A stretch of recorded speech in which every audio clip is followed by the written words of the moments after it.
Dunia berdagang itu emang keras bos, beda 500 aja kamu bilang mahal, beda 500 aja kamu berpaling ke warung yang lain. Maka dari itu kita harus menciptakan konsumen yang loyal sama warung kita.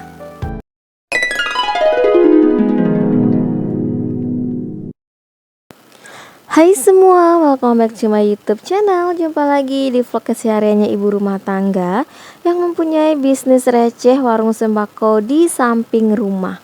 Karena warung aku itu sekarang posisinya belum nyatu sama rumah yang masih misah. Jadi aku bilang ya warung sembako yang masih misah dengan rumah.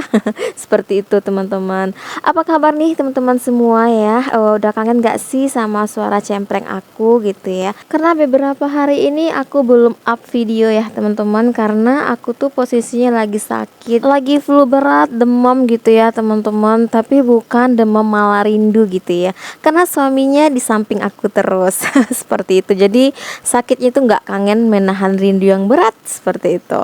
Oke, kali ini aku akan share lagi aktivitas aku di warung sembako. Jadi jangan salfok ya sama suara aku yang masih bindeng gitu ya, karena emang masih pilek seperti itu ya teman-teman. Jadi ya teman-teman, kalau kita buka warung sembako ini banyak sekali hal-hal yang kita temui di lapangan yang aneh-aneh gitu ya.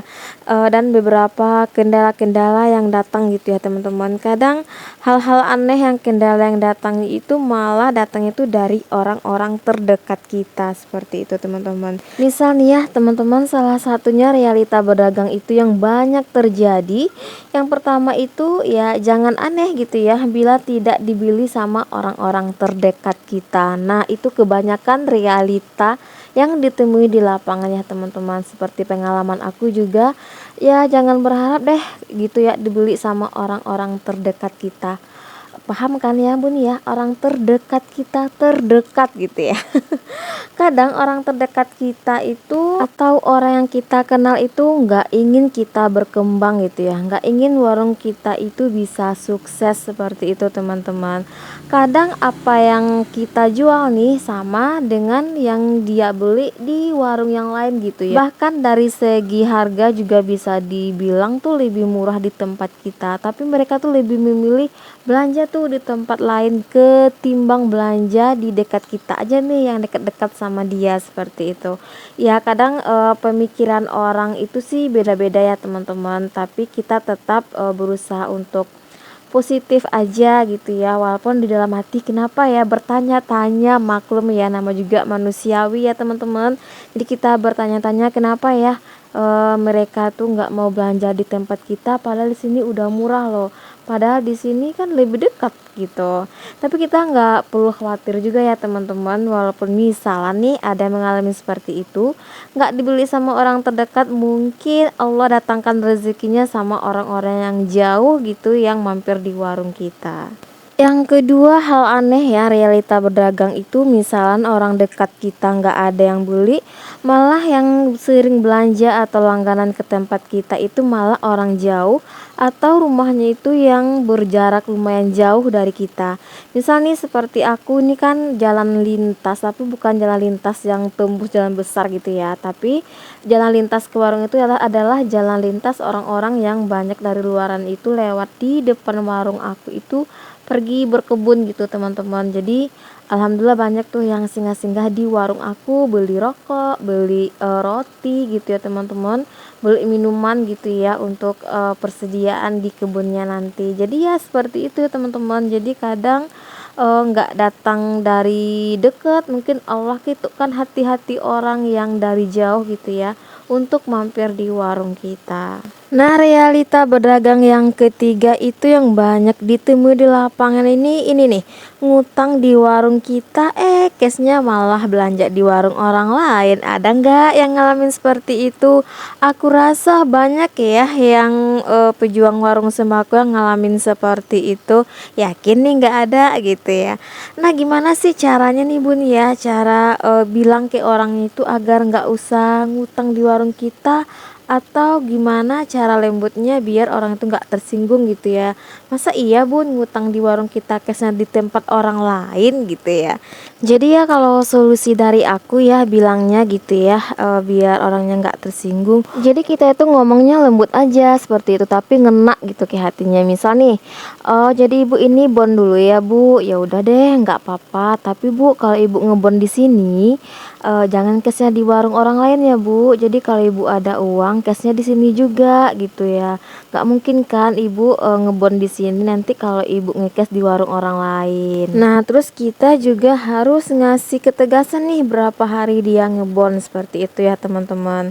Tapi kalau aku pribadi sih di warung aku nggak ada ya seperti itu teman-teman. Walaupun ada seperti pulsa dana itu cuman aku kasih tenggang harinya 1 hari doang sih teman-teman, karena emang perputaran di modal aku itu sedikit gitu teman-teman ya. Jadi aku harus memanfaatkan keuntungannya itu diputar tiap hari. Jadi aku nggak bisa ngasih bon ke orang itu banyak-banyak atau berhari-hari seperti itu teman-teman. Terus realita berdagang yang berikutnya adalah akhir bulan buka bon tempat kita, awal bulan ngeborong di minimarket atau di swalayan.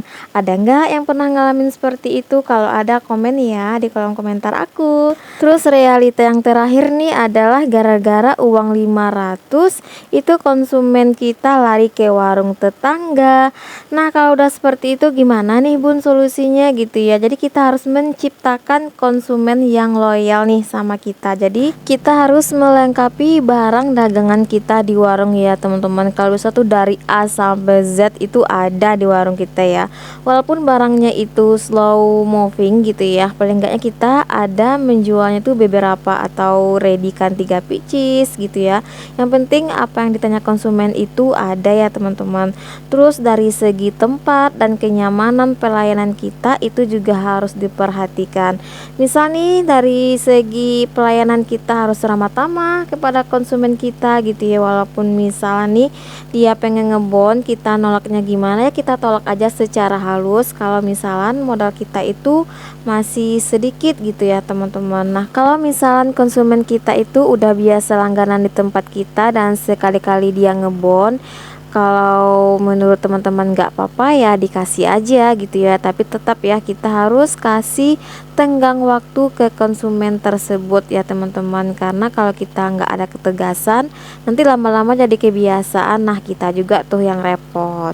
Mungkin itu sih beberapa realita dalam berdagang yang banyak banget ditemukan di lapangan, atau masih ada lagi beberapa mungkin yang belum aku sebutkan. Boleh ya teman-teman komen aja di bawah gitu ya. Mungkin masih banyak mungkin pengalaman-pengalaman dari teman-teman yang udah lama buka warung, pastinya boleh dong share di kolom komentar ya teman-teman. Nah ini aku udah hampir selesai ya ngerapihin barang-barang. Ini adalah barang dari Garuda Food dan beberapa item dari mobil kampas nih yang kemarin itu datang ke warung aku. Jadi aku beli ya teman-teman, nih seperti kelapa mangkok yang aku buka ini aku buka ya, aku spill aja, mungkin ada ya teman-teman yang belum tahu. Terus yang baru adalah Tubuh Plus nih, minuman 1000-an ya teman-teman. Aku dapat modalnya itu yang ini berapa ya, 18 ribuan nih kalau nggak salah gitu ya teman-teman. Jadi kalau menurut feeling aku sih rasanya itu seperti Isoplos gitu. Terus ada juga O Cafe yang di bawahnya juga aku beli satu dus, aku coba aja sih teman-teman ya, mana tahu laris. Biar ada juga dia saingan dari Kopi Cup gitu ya. Yang laris manis itu kalau jenis-jenis minuman yang kopi-kopi itu Kopi Cup sih yang dari Mayura gitu laris banget di warung aku ya teman-teman. Oke teman-teman, mungkin sampai di sini dulu ya video aku kali ini, dan terima kasih buat teman-teman yang udah support selalu channel aku, dan juga teman-teman yang baru mampir nih di channel aku ucapkan selamat bergabung. Semoga kita bisa silaturahmi dan bisa sukses buat kedepannya. Oke teman-teman semua, jangan lupa ya bagi yang belum subscribe nih, di subscribe dulu channel aku. Jangan lupa di like, komen, dan di share juga ke sosial media yang teman-teman punya. Jangan lupa aktifkan lonceng notifikasinya agar teman-teman semua dapat video terbaru dan terupdate dari aku. Oke, sampai di sini dulu video aku kali ini. Sampai jumpa di video aku berikutnya. Bye bye.